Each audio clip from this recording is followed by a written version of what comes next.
What's up guys and gals, and welcome back to another Division 2 build video. If you happen to be new to the channel or you're just enjoying the content, then be sure to ground and pound that like and subscribe button.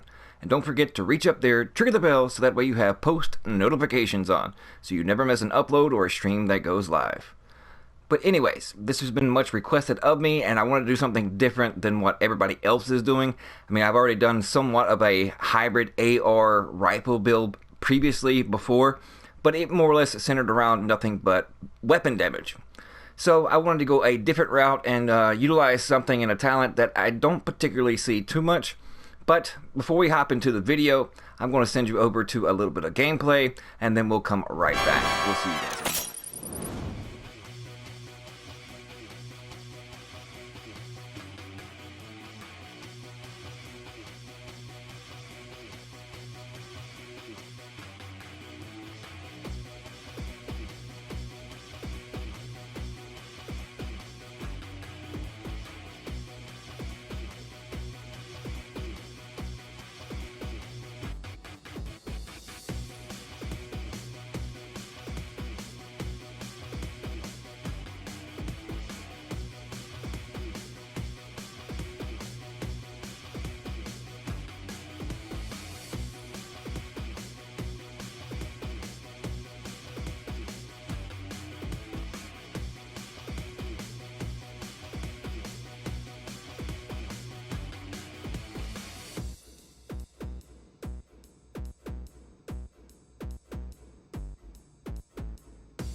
So as you can see, it gets the job done, and to me, in my opinion, it's a lot of fun because it puts me outside of my typical norm. Because typically I run ARs and LMGs for the most part, so having to adapt to other builds such as a rifle build, I feel makes me a better agent as a whole, because I'm getting familiar with all weapon types and not just sticking, to just one or two, but yet I'm trying to step outside my norms and, become a better player as a whole, so that way, no matter what build that I run, no matter what weapon I'm using, then I'm familiar with it and can best, be at my best and utilize it for whatever situation that I need. So let's hop into the build. Now before we get fully into it, just know that you can tweak things as you see fit. This is according to my playstyle and my personal preference. You may have different personal preferences when it comes to certain things, so tweak them as you see fit and where you want them. This is to my playstyle, and just because my playstyle works for me, then not necessarily means it's going to work for you.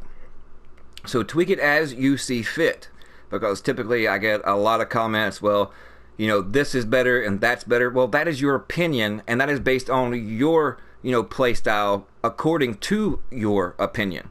So in my opinion, this is for me and to my play style. So you tweak it as you see fit for your play style. If you want and prefer something else, then by all means utilize it. But just because it works best for you doesn't mean it works best for me, and so on and so forth. So that rant over. Let's hop into it. Utilizing the Police MK17. The whole build is centered around the talent Boomerang. Critical hits have a 50% chance to return the bullet to the magazine. If a bullet is returned to the magazine, the next shot has a 20% increased damage. In the second talent, we have Allegro, plus 10% rate of fire, and then of course in the third, Protected Reload. While equipped, this weapon grants 10% bonus armor while reloading. Now the mods, depending on your situation and what activity you're doing inside the division, you can switch it up as followed. If you are facing more purple and red NPCs in whatever you're doing, depending on the difficulty, then you wouldn't more or less go with the damage to elites on your optics or your muzzle. You would want to go with crit damage. Since you do have high crit chance, then you want to stack crit damage. Now, if you're doing elite activities, then you would want the damage to elites here, as you see on the screen. The 8% EXPS3 hollow sight with the damage to elites on it, plus 20 rounds, minus 10% reload speed. Long underbarrel rail, which is the laser pointer, 5% crit hit chance. And then, of course, the muzzle brake, the 5% crit hit damage. In our secondary, we have a plethora of different weapons, depending on whatever you want. For me, to further help my survivability, and if I need to really put out some damage just to rejuvenate my armor and fortify my survivability, then I whip out the custom P416. It's not the greatest. It's only a 479 gear score. Sorry, it's been a long morning. But, it has preservation on it, which is killing an enemy repairs 10% armor over 5 seconds. Headshot kills improve the repair. And then Allegro, and then stop, drop, and roll. But if you're shooting at targets, with a little distance, and since you are going around crits, then you can slap on one with Ranger. And since your critical strike range, you can only get crits outside of that 10 meters. Then if they're outside that 10 meters and you're critting, then at least you get 2% weapon damage for every 5 meters. So that'll be 4% weapon damage stacked on top of that while you're critting targets outside of 10 meters. So it works out really nice. And then, of course, our sidearm holster talents are Protected Reload, of course, for the P416, and then Greased. While holstered, weapon swap speed is increased by 10% when it goes from switching back and forth between rifle and AR. So let's hop into the gear. Now, it's a kind of a crappy side backpack, but it is the best one that I was able to come across. I wish that armor value, I would have even sacrificed that 9700 for about 30k health. But, beggars can't be choosers, and it really works out because I was able to put 12% crit chance on it, and it already had 8% weapon damage. Now, the talents on it are on the ropes, which is I'm not utilizing at all. But, of course, it had hard hitting, and, of course, the Wyvernware, plus 10% damage to elites. If you can do with 10% less damage to elites, depending on your activity, then you can actually go with hardened here and put yourself over 300k armor, or you can go with vital to give yourself a little bit more health, but you would get more value out of the armor as far as when it comes to hardened over vital here. But it does have a defensive mod slot, 5107 armor, 3% total armor, then 1619 armor on kill. Now going with the second piece of Wyvernware, it is the holster, 14% crit chance, and of course the devastating talent plus 5% weapon damage, and then of course offensive mod slot, and we get a total of 5.5% weapon damage going to our rifle. Now this is where it kind of gets a little different, and it really falls into the personal preference. I'm on console, and I have some complete potato aim sometimes.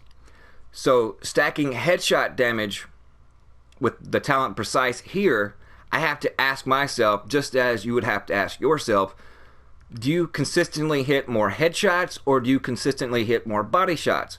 If you consistently hit more body shots, then you want to stack weapon damage over precise. But if you're good at hitting a lot of headshots on console, since I'm on console, then you can put precise here over devastating, so that way you get an additional 15% headshot damage. So basically it's kind of a mixture of both. I'm trying to get better at hitting headshots, so that is why I have precise on my gloves, but we'll get to that in a moment. Now moving on to the mask. There's better mask out there, but at least it had a little minimal 3.5% crit chance, which is better than 0 at all, because the only other Wyvernware mask that I have found that had damage to elites on it had I believe it was like 6% cooldown reduction.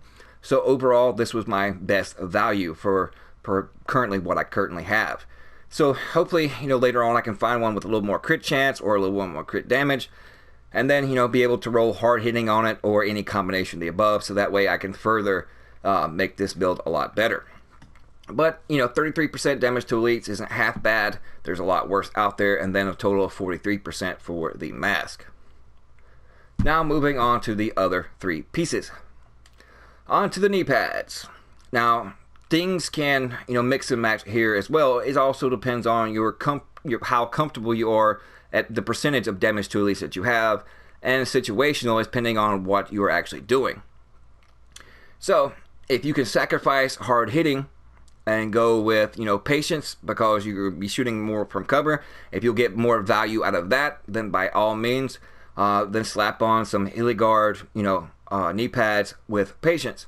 And the reason I say Hilligard and Fenris, you can have two talents, but also you'll be giving up some survivability as well because they have no mod slots.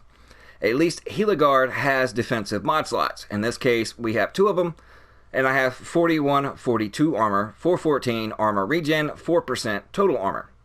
And then, of course, the second one is 56-55 armor, 445 armor regen, and then 2.5% total armor. So if I went with the Fenris variety, yes, I would gain, patience along with hard hitting, but also I would be giving up 10k armor, and then also an additional 6.5% total armor. And then, I haven't touched this piece, so once I do find a better percentage armor roll, or a higher base value of armor number along the lines around 16,000 total armor, and it depends on which value is going to give me the best bang for my buck. Because, yeah, percentage values does work, but if you have low armor pool or low health pool, then sometimes, depending on the numbered value that you actually get over the percentage value, can give you actually more armor in the long run. So play with it and get the best according to, your particular build and your best value out of your option, whether you go number-wise or percentage-wise. And then on to the gloves. As I stated, I have precise on these because I'm trying to get better at, hitting headshots on console.